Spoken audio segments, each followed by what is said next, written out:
It's Alex's final day in Cornwall, helping owner Sam Sheffield Dunstan search for a new head chef for her seafood restaurant. We're very well known for lobster, crab and wood-fired specialities. But over the last few years, Porthleven has rapidly grown into a popular gastro hotspot. With 10 restaurants now competing for each and every customer, it's more crucial than ever that Sam finds the right chef to stay ahead of the game. It's got to the point where I am so stressed that I've been in the kitchen myself working rather than take the wrong person. Currently, Sam relies on trusted friend and chef Mark Devonshire to help out in the kitchen. How's that bread coming on, please? We have looked and we have advertised and we have interviewed and we have trialled. It's a nightmare trying to find a chef. But with Alex's help, her 6-month search is almost over. Yeah, I'm looking forward to it. I'm really looking forward to the final. 9 applicants have been interviewed for this life-changing position. During a fiery few days of cooking, Trying to make a stock in this time, it's like, come on. 6 got the chop. Aaron's dishes delivered, but he was too familiar. To turn around and call your prospective boss love. And I to do me, apologise. Although Fabien impressed, there were still concerns. He said himself, if he has a weakness, it's that he's too nice. That makes me nervous. Celia's cuisine didn't fit the bill, nor did Tom's ambition. Obviously, my goal is to go for rosettes. Despite ticking all the boxes, there were still reservations about Paul. We can work together and create a new concept if that's what you require, new ideas, new sort Don't of... need a new concept. No, not the concept so much, but the ideas and the input, do you know what I mean? Apparently I talk too much. And Chris just wasn't up to scratch. It looks messy, darling. But 3 did make the grade and were shortlisted for the final interview. Martin Davis, Barry Horn, Good job, mate, good job. and Robert Gibson. This is their last chance to prove they should be the restaurant's new head chef. It's the final round of interviews, and we should have had our preferred 3 chefs here today to battle it out, but things haven't gone quite according to plan. Having reconsidered the head chef job, Barry and Robert have pulled out, deciding this remote location was not for them or their families. The reality is, however, that is how this industry is. And there's no getting away from the fact that again and again you're disappointed. So how are you feeling at this final stage of the interview process? It kind of makes you feel like it's, wasted energy sometimes when these things happen. I mean, in a way, to tell you the truth, I'm very happy that they pulled out and that they made it clear, because who wants the boredom of wasting another day on people who ultimately aren't interested in the job? Having revisited her shortlist, Sam has chosen to call back 2 chefs who narrowly missed the first cut. Both of them went to great lengths to make sure that I knew how much they wanted the job. It's a golden opportunity for Paul from day 2 and Fabien from day 3 to have another bite at the cherry. So I'm really pleased with the final 3 we have now. Oh, good. So we've got 3 quite strong candidates in the end for this head chef position. I'm dying to see who comes out on top. Yeah. First of the 3 finalists back into the kitchen is Martin Davis. In his first interview, Martin took a big gamble.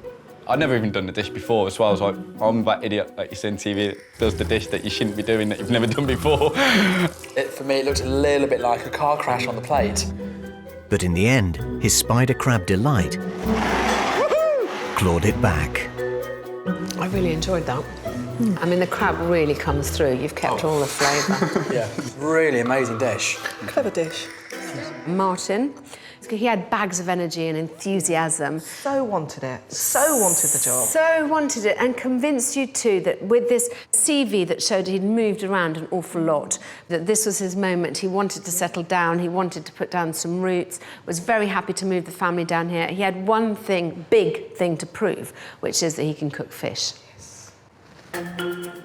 Our second candidate is Fabien Kozik. Nice to meet you. And yourself. Fabien. Having narrowly missed the cut first time around, he's been thrown a lifeline and a chance to finally prove himself. I was really surprised when I had the call. I didn't expect that at all. Then I felt ready to rumble again, yeah. He blew everyone away with his Cornish hot and cold mackerel. Every element of that dish I really enjoyed. That's a dish to eat out on the terrace in summer. Darling, I love it. You surprised me. Yeah. It was brave and it was brilliant. Thank you. Speechless. Yeah. Speechless, well done. Thanks. Thank you very much. Thank you. But there was cause for concern about his costings. What price would you put it on a menu? 18. It's a very expensive cost price to put it on at 18. That would not make us money. Okay. No. The big question with him was, does he understand profit margins? Does he understand how to calculate? Does he understand the ethos here? And to lead, to be that, brash one at the front that's literally, has to shout sometimes at the back and lead. And costings and leadership are the two things that I need to see proven today, I think. Our final chef to complete the lineup is Paul James. Morning, guys. How you doing? All right? Morning, you all right? Yeah, good, thank you. I think I was a little bit nervous, maybe over-nervous, especially with the interviewing round stage. During Paul's first interview, he left Sam speechless.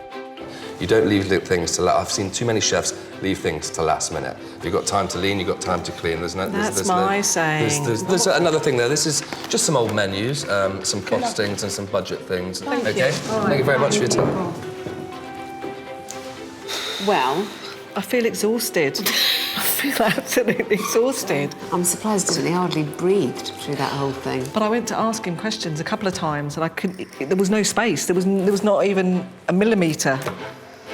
But it was his food which proved better at doing all the talking. That was a fab dish. All of it worked fantastically together. I'm really impressed at his cooking. But he also knows how to put a wow factor in there, and that was like something that I never expected. Maybe I should put my own feelings aside then. I think he's talking because he's very nervous. Yeah. And I think I'm the same as well. When you're very nervous, you'll talk a lot. I was a little bit cocksure, to be honest. Possibly my personality wasn't quite right for Sam. So he has the best management skills, is clearly quite knowledgeable about managing a team, who has by far the best idea of costings. Yeah. It's just a question of whether his personality is a good match for yours. And also really wants it. Desperate for it as well. This final interview will be a crucial day for all three chefs, but a life-changing decision for one. This is the ultimate test for these three chefs. If they can't hack it today, then they just won't get the job. Hello, chefs. Good morning. Good morning. Hello, how are you all? Yeah, good. Very well, thank you. Good morning. Lovely to see you. So today we're going to do hopefully a 3-course wedding menu. So what I'm looking for is something that's unique, but that also has really spot-on costings. So at this stage, can I have your menus and your costings, please? Each chef has been asked to pre-plan a 3-course wedding menu. They will now have 45 minutes to prepare and serve their starter. There will be no room for error. We've decided, for operational reasons, it's too hard for all three of you to work with a team and coordinate together with all different dishes, all for separate tables out there.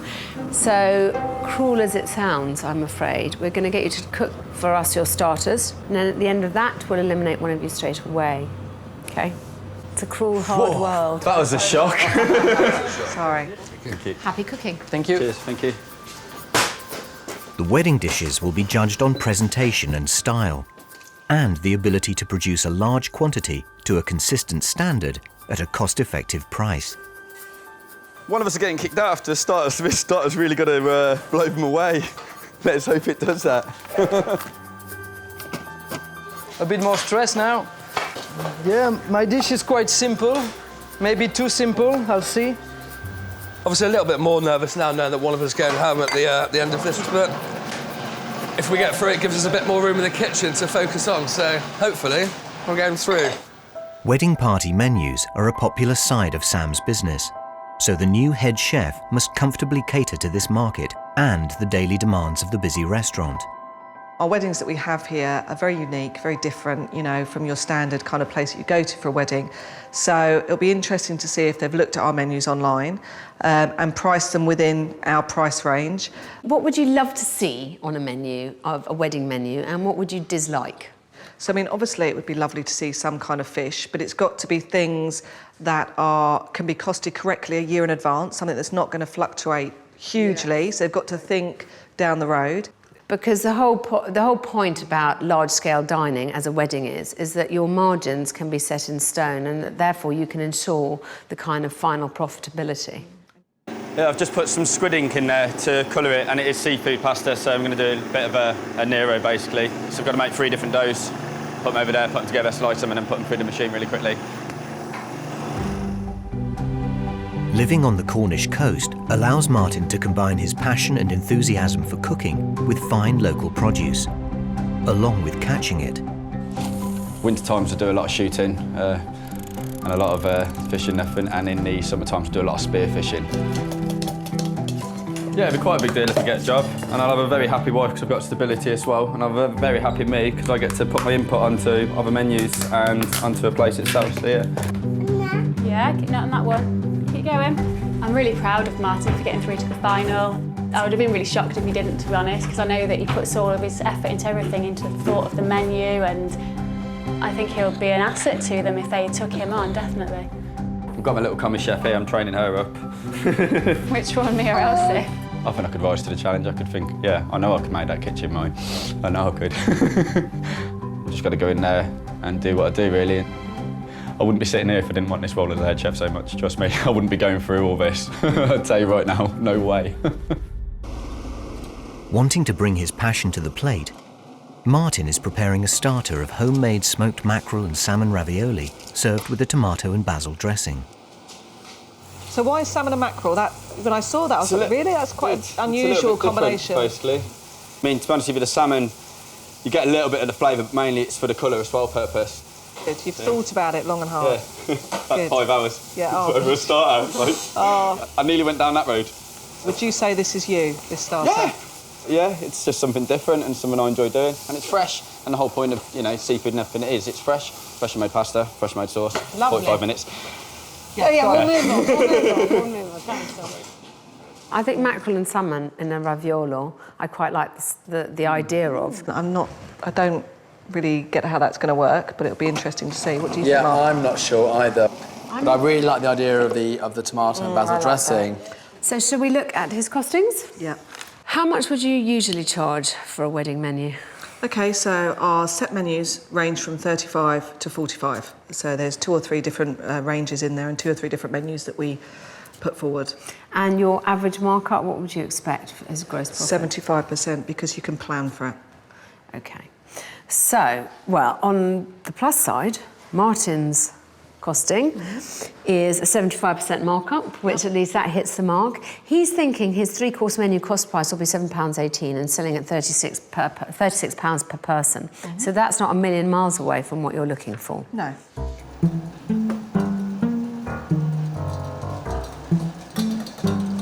All right, someone's copying me here.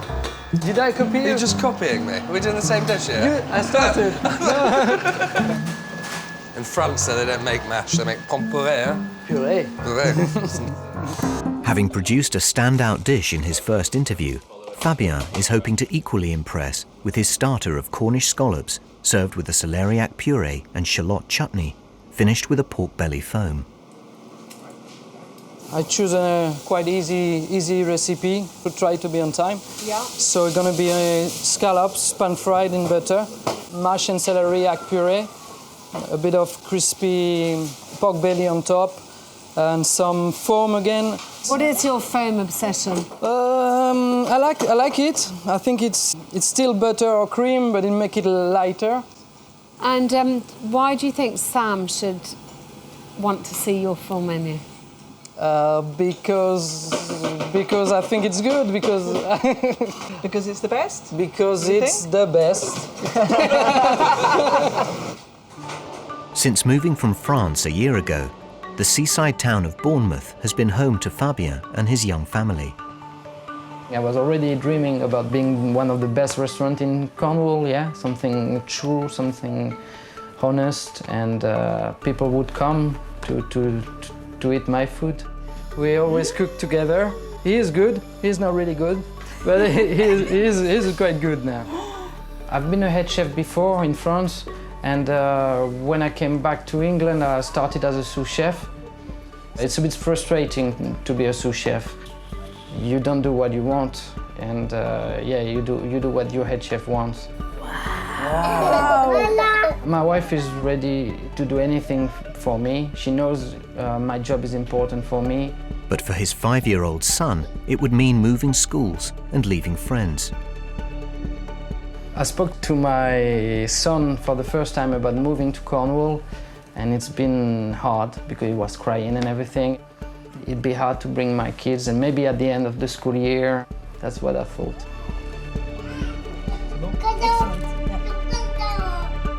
Fabien's starter. And the only bit that I'm slightly worried about is the pork belly foam. But then we said that with his initial dish that we didn't understand, we didn't get it, and it came out and blew us away. So I think he's got something going on there. There's a secret device or something. So he has suggested that whole menu at £32 per person, but I'm afraid the shocker is the cost of that menu he calculates as £10.15, which is something like a 58% GP. And you can see it. I don't think this is... I think this is probably guesstimating. And even if he'd guesstimated it and he's worked out the total cost, he should know how to make that 70%. That's the worry. Let's not worry about it at the moment. Let's not even worry about it until we taste these starters and decide who we want to discuss things with further. OK. OK, brilliant.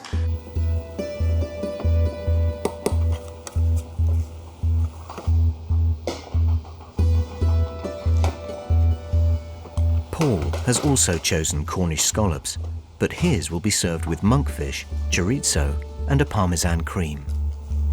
Hi, Paul. Morning. So tell us about your starter.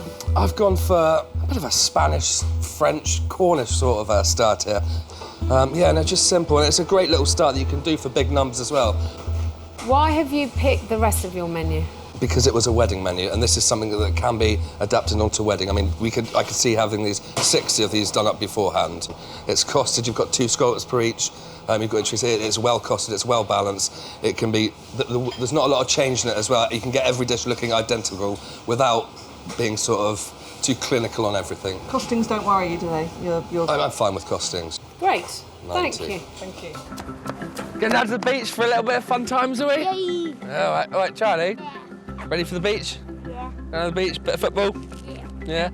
Paul wants to put an end to working short-term contracts and hopes 20 years chef experience will secure him the stability of this head chef position. Now, my family is a very motivating prospect to this whole competition. If I can have a good job, you know, I've got the money coming in, I can support the kids, and that's what I like as well, the fact that it is a family-orientated restaurant.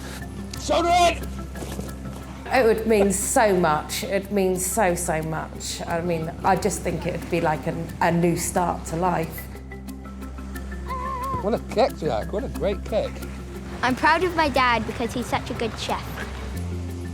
He makes us all proud with his food. I mean, I can't fault him with his dinners. So on the day, it's anyone's game, but for me, it means a lot, you know. I've come this far, let's take it another step further. Let's see what we can do. So what do you think of that starter?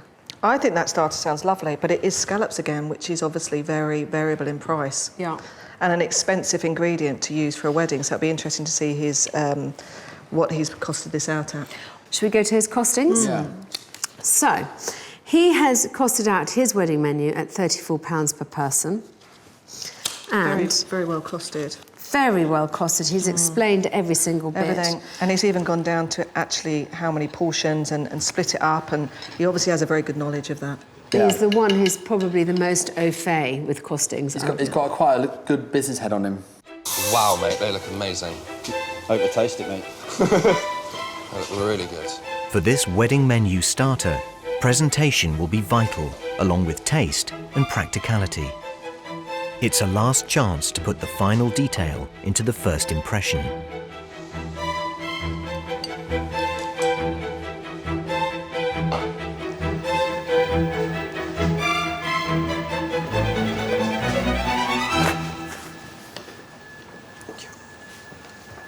Hi.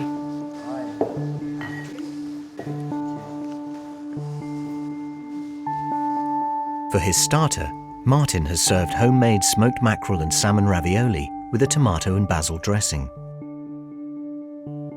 Will it be enough to demonstrate his abilities? I mean, I've only cooked a salmon really, the smoked mackerel's already smoked. I still haven't shown my abilities to cook fish, but if they put me through here, then obviously they're going to see me cook the fish.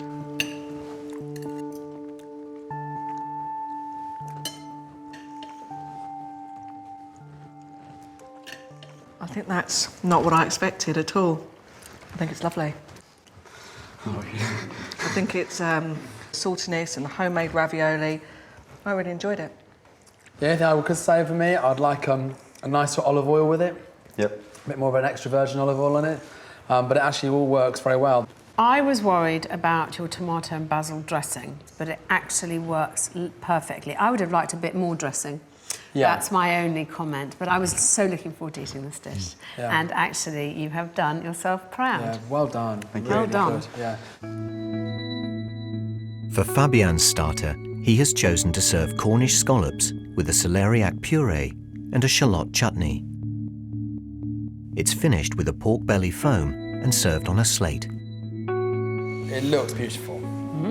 Should we try it? Yes. Yes. Sam, go first. It's more or less the battle of the scallops today. Yeah, two of us are making scallops, so I hope it'll be mine. The scallops are perfectly cooked. They are. I find the pork belly slightly overwhelming with the scallops. It's such a strong flavour. Now I kind of almost can't taste anything else. But the scallops were cooked beautifully. The presentation was really lovely. It was a super dish. Yeah, I felt it was really elegant, and then that little bit made it a bit too masculine. Paul has also served scallops for his starter, but this time with monkfish and chorizo, along with the Parmesan cream. Now, I'd like to get a chance to go through this round, so to show my main courses and my dessert for tonight. Yeah, now I've got fingers crossed and just hope for the best, really. But how will his starter stack up? The first thing that struck me was just the presentation. It's a little bit dated, the presentation. Do you know what I mean? For me, it just, the simpler the better sometimes. It's just a bit galumphing. Yeah. And I think with, wedding menus, it's quite nice to be a little bit delicate. But I think the proof's in the pudding, actually, and in the eating. Because you've got a really good palate. Let's eat.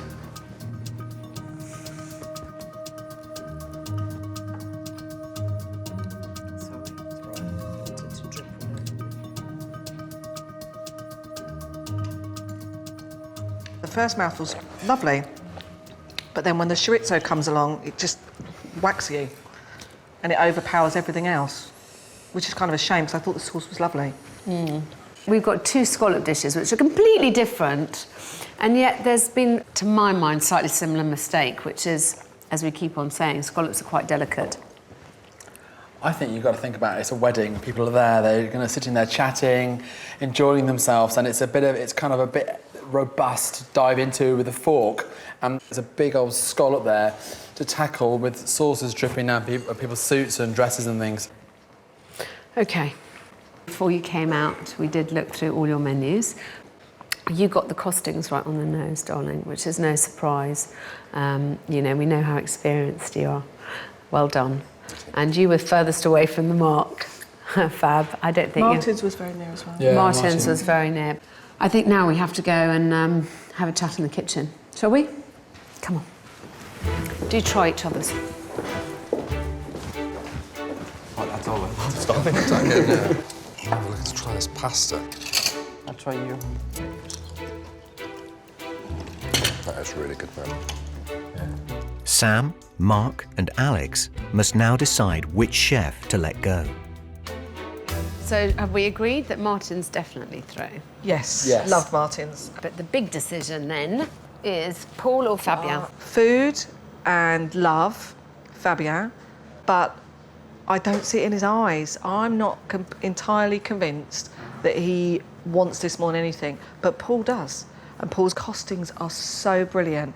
So could you know, I don't know, kind of steer him in our presentation? Because Yes, he will you make could. me money. He will make me money. And he will work really hard with you. Yeah. Do you want to talk to Fabien and Paul? What do you want to do? No, I need to look at Fabien in the eyes.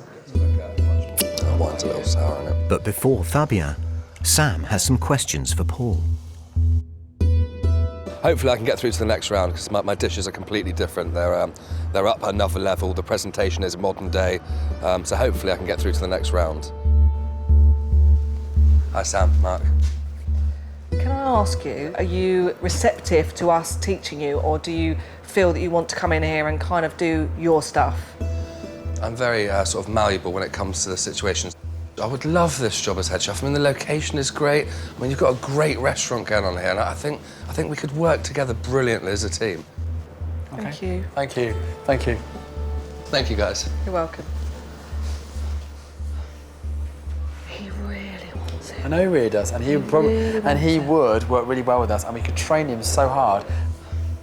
It's a very difficult decision between Fabien and Paul for some fairly obvious reasons. Paul's starter dish was not a very good one. In fact, I think it could fairly be called disaster, but he realised it. And he is a very experienced chef. He would definitely be able to be moulded. Fabien is got a lovely character. He's adorable, but he has again and again shown an inability to cost, which makes Sam very nervous. I'd mostly just broke that up a little bit and just sprinkled it on, so then you wouldn't have had such an intense flavour. Yeah, yeah. Nice, lovely as well. I'd be very frustrated if I had to leave now because I've been thinking about my main and my dessert. So thinking about recipe and not being able to cook them, it's really frustrating. You need to convince me that you will actually come down here and commit to me till minimum the end of the season. I need to believe that in my heart. I promise. But yeah, I will do that at least until the end of the season. And do you really want this job, Fabien? Is this like you would put anything on hold for this job? This is what you've always wanted? If I say yes, I come. To be honest, yeah, it breaks my heart. It's hard for my kid. Yeah, really hard. It's hard to...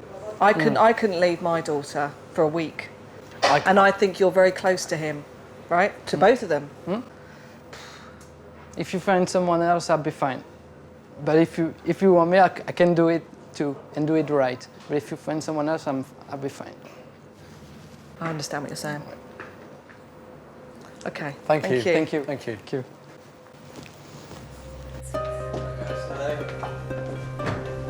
Guys, you all right? We've got to let one of you go at this stage, and I'm going to let Sam tell you what her decision is. Alex has been laughing at me because I feel quite teary about it, really. Not an easy decision to make at all, but, you know, Amelies is all about love and family and all those things. And so you know I can't do that to you, Fabien. It just wouldn't be right, so... But it was so lovely meeting you and seeing you cook your food. Same, yeah. So, thank you. Thanks very much for everything. Thank you. Great job. Thanks very much. Thank you. Yes, I'm a little bit disappointed, but I'm happy to come back to my family. So it's in between. Yeah, I've got different feelings right now. And then there were two. Congratulations. See you in the next round. Well done, boys. Perhaps maybe take what's happened here and move forward with that. Good luck to both of you. Look forward to seeing your next dishes. Thanks. Thank you. If they are to prove they are head chef material and can help Sam stay ahead of her competition, Martin and Paul must now really push the boat out to deliver the rest of their wedding menu. I'm really looking forward to the challenge. I really am. I'm quite excited about it. Alex and Sam both turned around and both looking like don't let us down, so I know I have got a lot to prove. Oh, I'd love the job. I'd love the job, of course. I mean, you know, it's a great location. They're working with great fish, and our Sam team's absolutely brilliant. So let's hope it all works out. Really, it'd be good. The final test is really how a chef handles service. Chefs have an ability to change personality completely when in service. You want to check that someone can handle the pressures and still remain the kind of chef you want to work with. You want to see their organisational skills, their management skills, how harmoniously they ensure that back and front of house work together. A lot is involved in a service, which is a much greater test of a chef's personality and abilities than just cooking a single dish. While the chefs prepare to tackle their ultimate challenge, it's time for Sam to think hard about her two very different candidates. So our two remaining chefs have two remaining courses to serve to your selection of guests. What are you looking for in particular? So that they can lead a team, communication, not just with their team in the kitchen, that they can communicate to the front of house as well, that it's organised, that it all comes out at the same time. They're all identical, obviously, for costings and, you know, portion control. So a lot of things, really, a lot of things to remember. They will prepare their mains and desserts in a real service to their toughest diners yet, Sam's unforgiving family and friends. Martin and Paul will have 90 minutes to prepare their final two dishes. How's it going? You all right? What's your name? Jordan. Matt, Tom, and Tegan. Nice to meet you. They will each have two junior chefs to work with them during the service. Yeah, sorry you got the short return potatoes, buddy. It's one of the most time-consuming ones there, but... How they manage their brigade is a key part of the interview process. And then once we get halfway with the meringue, then we're going to add the half of the sugar to it, OK? What are you looking to see about how they work with these other two chefs? I'm looking to see that they give these young chefs guidance. A lot of head chefs, it's all about me, look at me, but it's about bringing the group together to create a team, to get this food out. I agree. I'm really interested because we've got two very different chefs. We've got Martin, who we know is enthusiastic and energetic, but this is the bit that I want to see that he can do, whereas I have less doubts about Paul in this particular aspect. Have you got a knife? Yeah. With some more potatoes in the fridge, if not. For our chefs, everything now rides on this service. Right, so what I want is nice little peaks like that. Are you all right with that? Try and take all your skin off, because when this cooks, it goes really tight. Hoping to make his dish stand out, Martin is wrapping monkfish in a chorizo and rosemary crust, served with saffron potatoes and a Catalan-style stew with tiger prawns and clams. Monkfish and chorizo work really well together, so putting the crust around, that's really nice. And to go with this Catalan-style stew, works quite well. So, Do you think it's appropriate for a wedding? It's not going to be too sloppy, it's not going to be too messy? It shouldn't be too sloppy and it shouldn't be too messy. Well, I'm hoping not. I'm giving you a bit of a clue there. Yeah, no, it shouldn't be. Thanks. Dessert will be a pomegranate and Riesling poached pear with a lemon and mascarpone cream. Martin's main course. Do you have any thoughts on this? After Martin's starter, I think he's going to surprise us. I think we need to make sure that the presentation is right. Yeah. Consistency is obviously key. And whether this is a dish that you could send out in number. I know it's going to give a great flavour, but equally I'm quite worried about the chorizo. You and me both, babe. That's worried. I'm worried about that. Yeah. But the pudding, it's lovely. Sounds lovely. Yeah, it does. Really does. And again, same with the mussels, OK? Yeah. Mussels at one side of the tray, clams at the other, OK? You two can smash that up. Paul's main is pan-fried fillet of sea bream, mussels and clams, and will be served with Cornish greens. The advantage to farm bream is, you know, you get it at more or less the same price all year round. It's sustainable, nice it's there, you guaranteed quality and consistency all the time. I like the fact that this is controllable price-wise. It's a good That's choice. it, no. Well done. Thank you. For dessert, Paul will serve lemon meringue cheesecake with rhubarb sauce. It's accompanied by clotted cream and candied orange. So, what do you think of that menu? Very wedding. It is very wedding. It is the kind of menu you're going to put out if we were doing 100 wedding lunches here. Yeah, they're brilliant, mate, brilliant, mate. Get those in the fridge then for us. Cheesecake with clotted cream. That's a kind of not a massively obvious thing for me to do. You need something a bit palate cleansing. I'm hoping the rhubarb sauce will provide that. Yeah. It looks like a menu that will go out easily to numbers, so that's one side of the equation that mentally I've already checked off. You have to wonder about his presentation now that we've seen his starter. Yeah. Yeah. So whose menu is set to profit? On one we've got a 70% GP, which is Paul's, and on Martin's we've got a 75% GP, which is right on the nose of what you'd like to be making. So currently, in business terms, this is the winning menu. However, all that goes out the window until you see what it looks like and how easy it would be to do in any kind of numbers. To stand a chance of making any profit, a head chef must be precise with portions and have minimal wastage. The monkfish and chorizo go really, really well. And with this dish as well, you can add chorizo to the sauce, which is really nice, but I thought it'd be a nice little change to just put chorizo around on the crust, to be honest with you. To avoid the crust falling apart, it's vital it is rolled tightly around the monkfish and chilled prior to being pan-fried. He will be fine. Want to roll him tight. The portions will then be baked in the oven to finish. These are the monkfish. I'm just going to slice them into the 3 portions. As long as that crust does not come off, which, you know, if the temperature's not right in the pan or anything like that, or if it move it slightly like I just did and pushed in it, it can... Right, crack. Yeah, and if it cracks, that's a little bit of a... Yeah. Can be a problem. Yeah, it's a dangerous dish, isn't it? But I mean, it's good, yeah. Really dangerous dish. Yeah.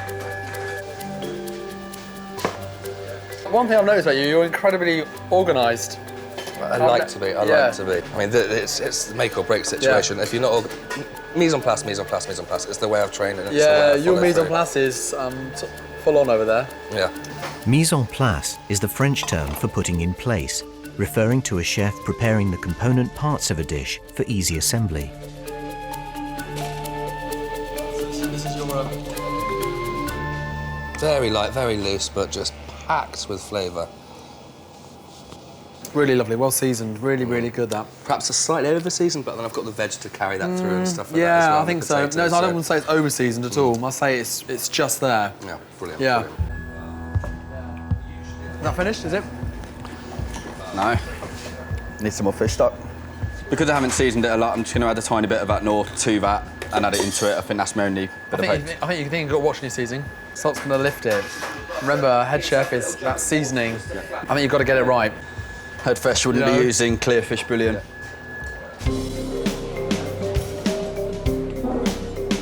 In the restaurant, the guests begin to arrive. Made up of Sam's close family and friends, they will be a tough pack to please. It's time to brief the front of house. It's a key opportunity for the chef to give clear instructions of how the dish should be presented to the diner. Steph here is going to be running front of house today, so would you like to explain your menu roughly to her?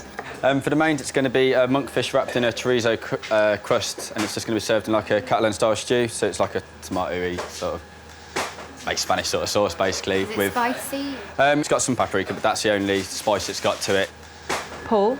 Right, yeah, so guys, I've got pan-fried sea bream with just a little mussel and clam nage. That's going to be served in a bowl.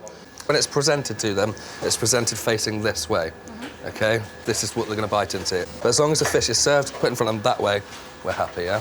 But I'll go through that with you which way to present it so everyone gets exactly the same. They see it the same and they visualise it the same, OK? Paul, when asked if he wanted to let the staff know anything, was very clear about how the fish was to be put in front of the customers, which I thought was great, because that's exactly how it should be. Every single one should be uniform. I mean, I remember back in the day that I did training, you always knew that the meat was the thing nearest the customer, the protein, the expensive element. Yes. You know. Oh, OK. Yeah, exactly. So, at the moment, again, they're kind of neck and neck. It's very... Don't need them ones, don't need them. It's the latest. A bit all over the place, side over here. But OK, we're getting there. Martin's gross profit for his menu was predicted at 75%, on the money with Sam's expectations. But that's only if the portions are correct and consistent.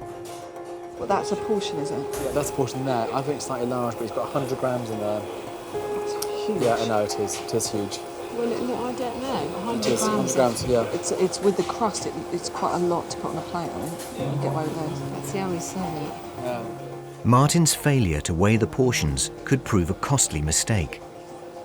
Meanwhile, Paul prepares his brigade. Yeah, now I'm going to say to you one veg, so just warm the veg up in the pan. You get the one sauce, so when you warm the veg, it's a little pinch of everything, OK? I'll take care of the sea bass, pan frying that over there. You're going to take care of just warming the mussels up through in the sauce, OK? You got with that? So literally 2 or 3 mussels in the pan, a couple of clams, and then we're just going to nappe that around to finish, OK? Wonderful. All good? Yeah. Happy? We're going to win? Yeah. Good stuff. Service is about to begin. Yes, please, mate. Chefs, how long on? Chefs, how long? We're ready to go? Orders ready to rock and roll, big fella. We're ready? Having chilled the monkfish wrapped in the chorizo and rosemary mix, Martin now pan fries to give a crispy crust. Getting this right will be vital to the success of the dish. Matt, ask Chef if he needs you to do anything. Just stand there looking pretty if you can, mate. As Martin turns the fish, his worst fears are realised. Crust is coming off. Yeah. Didn't have enough time to set. Didn't set in time. Don't forget, people will rather wait a little bit, you know, to get it right. Don't panic, you know. Oh, it's just that one I squished. I felt it and it cracked it. But also, darling, you know what? This is what happens in real life. It does. So it's fine. You've just got to... Just get these boys working for you and... Yes, Do you want this pan wiped out and start again? What, would you like Matt to start cooking the prawns, or what would I was you like? waiting for one to come and order, Matt, Yeah. literally, because these are going to take 7-8 minutes. Don't As long as the crust panic. is still sitting on there, the hard bit of crust. If the other bit is on, I'm going to have to remove that because it's just going to be like cotton No, fluff around it. and actually, you know what? A crust should be a crust, not a base as well. So in a way, it hasn't done you any harm. You know, as long as you've got a crispy bit on the top. Yeah. Who cares about the bottom, right? Yeah. Not every head chef's going to have it perfect on every day. Trust me, it all goes wrong, you know what I mean? That's how we cover it up, isn't it? I think he'd Certainly probably is. rather it if we were. Look, I know, I'm sure he'd rather we left him to it. Come on. Yeah. Just, do you need to borrow one of the other brigades? No, I'm sure? fine, thank you. Yeah, these guys are Tom's standing quite- here waiting as Okay. well, so it's just All right. a waiting game.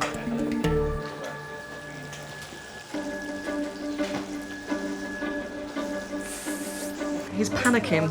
That's the worst thing. That's the worst thing. Just don't panic. But also, just let someone do something for you. He's trying to do everything himself, and that's why then the monkfish is burning and the prawns aren't being at the same time. I think if I would be in his position now, I'd be barking orders. It's a bad start, but a chance to prove he's worth his salt by taking control of the situation and his brigade. This is the first one. I made a school bear and I squished it and then I broke the crust. Silly boy. These ones are holding a lot better. Hi guys, are you ready to order? Each table has been asked to select from both menus, and first orders are in. Check on, I've got 4 monkfish and 1 sea bream, please. Brilliant. So much, guys, 1 bream, please. When they hit 4 minutes. Did you 4 hear minutes, we'll get the that? prawns done. You've got 4 Yeah. monkfish, guys, 1 bream, please. Oh, chef, I'm looking at about Table 7 2. minutes tops Yeah, for my you're monkfish. fine. Just give me And then, 3 yeah. minutes heads and I'll put my fish in. Right on, cheers.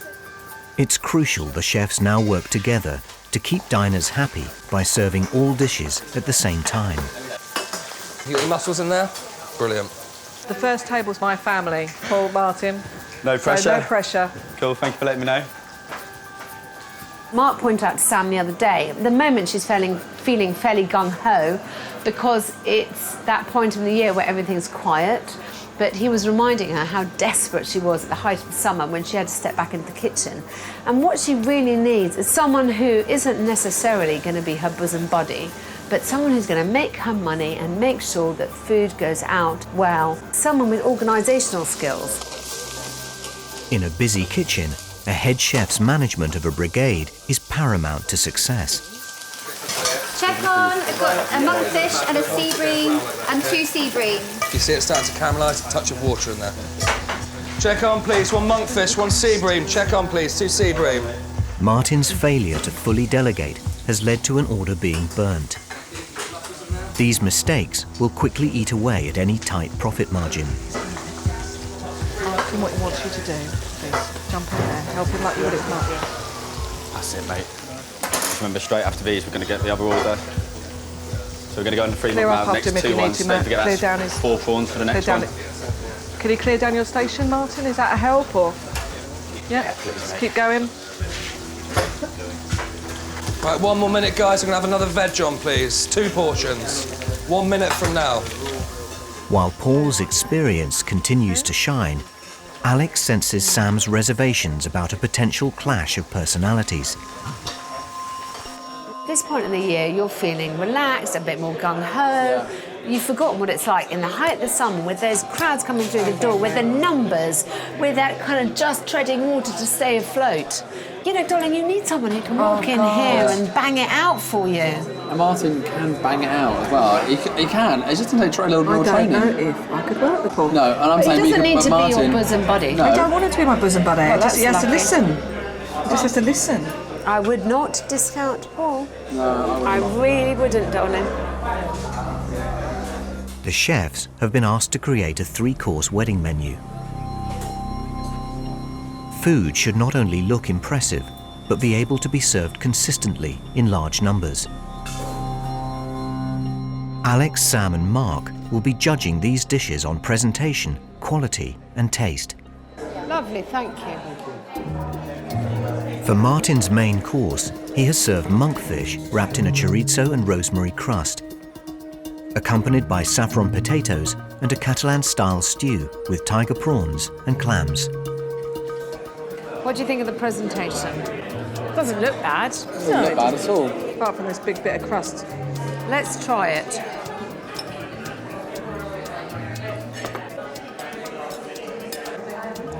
I think it needs more seasoning. Yeah, and it needs to be more brothy. There's something missing. What's missing? Yeah. Salt. I mean, I find it quite pleasant. Pleasant? It's fine. Yeah. I mean, it's not the disaster I thought it was going to be. No, actually, I quite like it. The fish isn't overcooked. It's just okay. You're right. It's not the disaster I thought it was going to be. Thank goodness. No. I mean, I was really expecting a car crash of a dish, but this is edible. It's pleasant. But quite honestly... But if I was at a wedding and I'd had my couple of glasses of bubbly before that and a glass of wine and that came up, I'd think that was quite good, you know, something different, something quite nice. Paul's main dish is pan-fried fillet of sea bream, mussels and clams. He's serving it with Cornish greens. How do you think that looks? I Pretty. think it looks pretty. It looks lovely. Nice, clean, elegant. simple, elegant, maybe a bit boring, but certainly a lot better than his starter attempt. Yeah.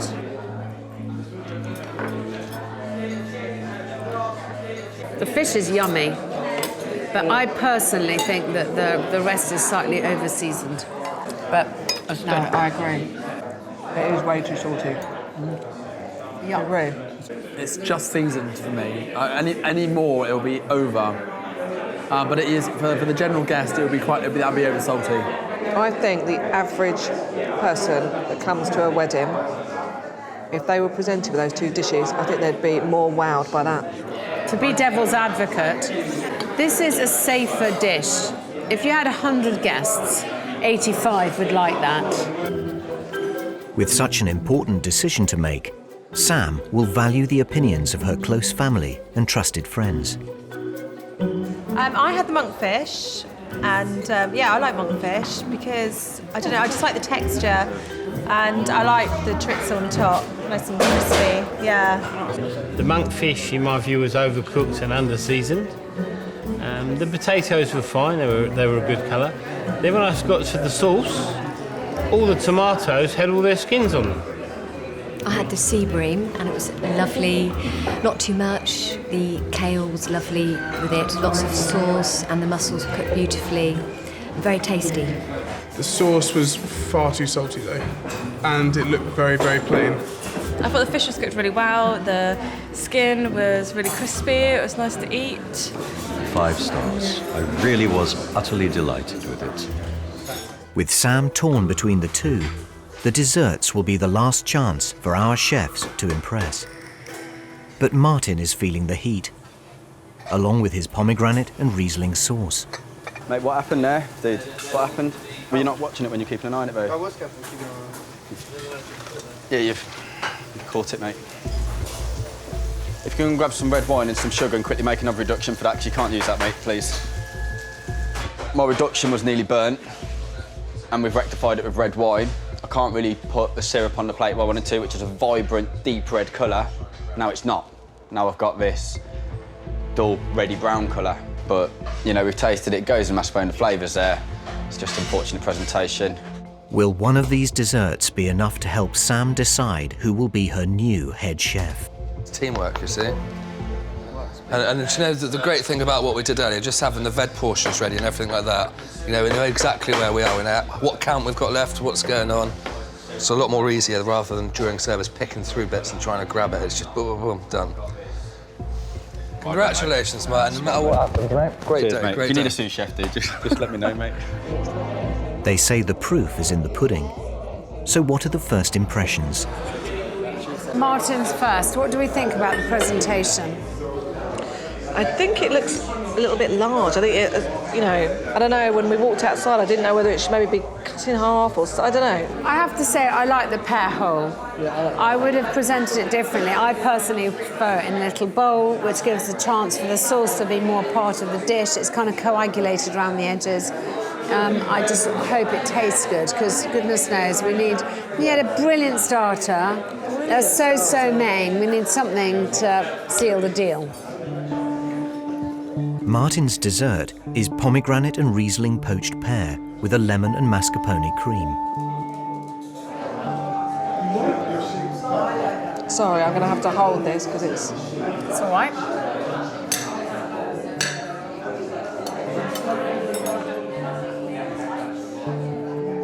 It's not something you want to settle for the end of your meal, is it?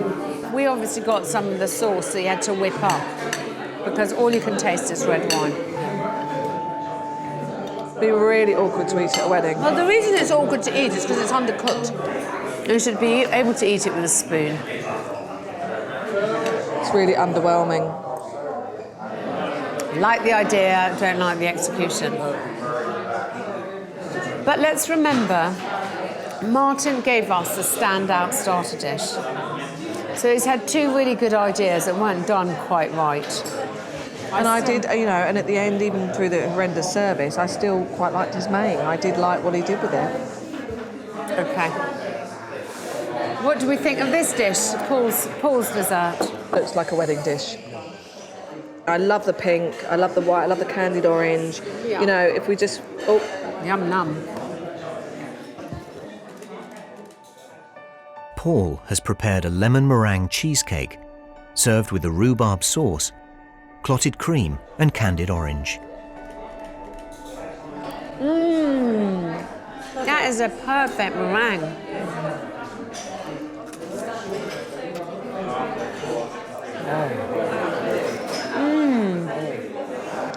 Perfect. It's like a little mini city of It's got such a lot of flavours in there. That's an impressive wedding dessert. That's a lot of different things going on and... I stick by my original thought that the clotted cream is not necessary. It's like a bit of an added Cornish thing, isn't it? Yeah, but it's wrong. But the rhubarb sauce is delicious. It's lovely. Yeah. I agree. Fucking guys. Yours is amazing. Absolutely amazing. Well done. Paul has served a standout dessert. But is it enough to get him the job? Do you want to say that again? I mean, the thing that you said to me when I first came here and I first met you was you came here, Porthleven had you, there was one other restaurant. There are now 9 other restaurants. You have got to keep the competitive edge. You've got to stay ahead of the crowd. You've got to distinguish yourself. You have a formula that works. You don't want to change it. You need someone who is going to bully on through for you. And I know who I would choose.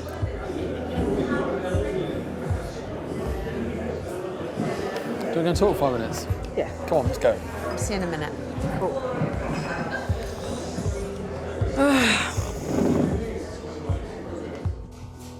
It is 50-50. I think it all comes down to Sam and who she wants in the kitchen, really. No, I really want a shot at this opportunity, so hopefully, touch wood, I'll be offered the job.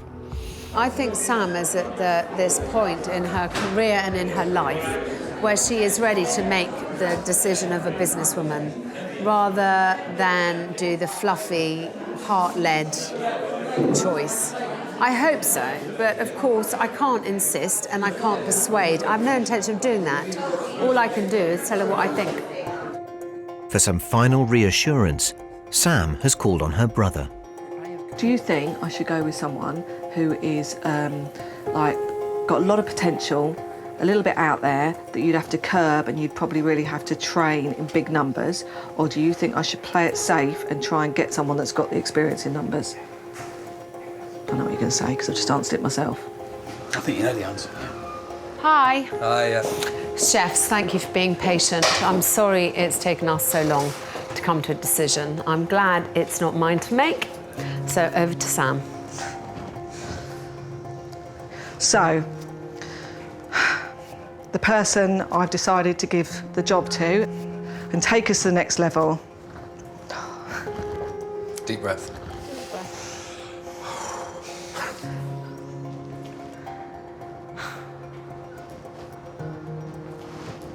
Is Paul. I had to go away and not make a decision with my heart for once, which was really hard. But to take it to the next level, I've got to start thinking with my head. You know, I've got to start doing that. Thank you very much. Thank you. Oh, I must say, thank you for the opportunity to come back. Really, really, I will not let you down.